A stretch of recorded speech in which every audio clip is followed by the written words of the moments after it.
হ্যাঁ। কবে গেছিলেন? শনিবার রাতে। শনিবার রাতে। হ্যাঁ, কজন মিলে গেছে? 4 জন মিলে। তারপর কবে খবর আছে? এই আজকে 4টের সময়। ভোর 3:20-তে কি খবর? খবর আসলো হচ্ছে বাথরুমে পড়ে গিয়ে নাক দিয়ে রক্ত বেরিয়েছে, আমরা হসপিটালে নিয়ে যাচ্ছি।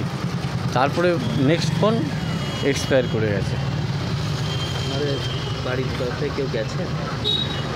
বাড়ির তরফ থেকে কেউ যায়নি, বলছে অফিসের তরফ থেকেই গেছে। অফিসের কাজে গেছে?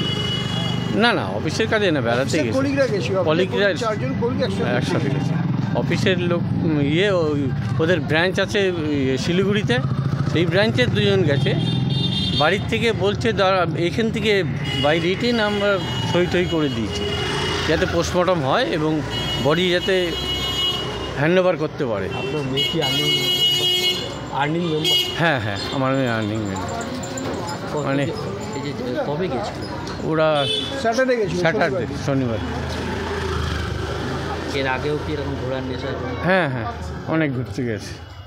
এর আগেও ওইখানে যায়নি, ওই দার্জিলিংয়ের অন্য জায়গায় গেছে। পাহাড়ে ঘোরার নেশা? হ্যাঁ হ্যাঁ, পাহাড়ে আছে, আরও গেছে, হিমাচলে গেছে। ঘোরার নেশা আছে, ঘুরতে খুব ভালোবাসে, ঘোরার নেশা আছে।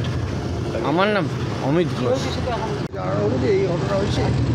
তো আমাদের আরও বন্ধুবান্ধব যারা আছে তারাই খবরটা পেয়েই সঙ্গে সঙ্গে জানিয়েছে যে 4:30টার সময় খবরটা এসেছে যে অঙ্কিতা এক্সপায়ার করে গেছে। আমরা তো রিয়েলি শক, মানে শক বলা যাবে না, মানে আমি জানি না কি শক বলতে পারবো না এটাকে, যে একটা ইয়াং 28 বছরের মেয়ে যার আর নেক্সট ইয়ারের মিডল অফ দ্য মানে ওর বিয়ে ঠিক হয়ে গেছে, বিয়ে হবে, এরকম একটা জায়গাতেও আছে। ও রিসেন্টলি চাকরিও চেঞ্জ করে একটা ভালো চাকরিতে ঢুকেছে।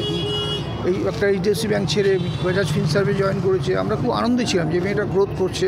আগে ব্যাংকে ছিল? আগে এইচডিএফসি ব্যাংকে ছিল, ওটা ছেড়ে বাজাজ ফিনান্সে জয়েন করেছে।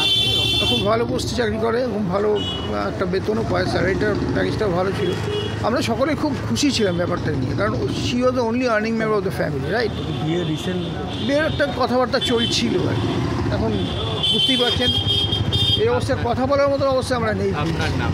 আমার নাম শ্যামল সরকার, আমি ওনার ভাই কাম বন্ধু আর কি।